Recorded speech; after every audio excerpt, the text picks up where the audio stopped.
আসসালামু আলাইকুম। আপনারা অনেকেই জানেন যে হ্যামস্টার আগামী 26 তারিখে পেমেন্ট কার্যক্রম শুরু করবে।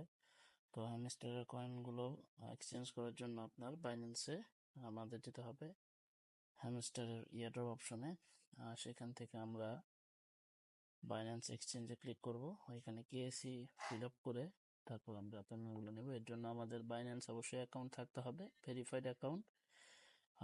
এখানে দেওয়া আছে আপনার হ্যামস্টার ডিপোজিট অ্যাড্রেস এবং মেমো নাম্বার। তো এটা কিভাবে পাবো? এই জন্য আমাদের বাইন্যান্সে যেতে হবে। বাইন্যান্সে গিয়ে ওয়ালেটে গিয়ে স্পটে যাব। স্পটে যাওয়ার পর সেখানে একটা সার্চ বক্সে হ্যামস্টার লিখবো। হ্যামস্টার আসার পর এখানে ক্লিক করে ডিপোজিট ক্রিপ্টোতে ক্লিক করবো। এরপরে চুজ নেটওয়ার্ক টন কয়েনে ক্লিক করে কন্টিনিউ দেবো।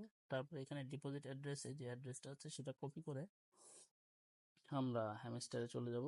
হ্যামস্টারে ঠিক এইখানে ডিপোজিট অ্যাড্রেসে সেটা পেস্ট করে দেবো। আবার সেকেন্ড বার যাবো আমরা।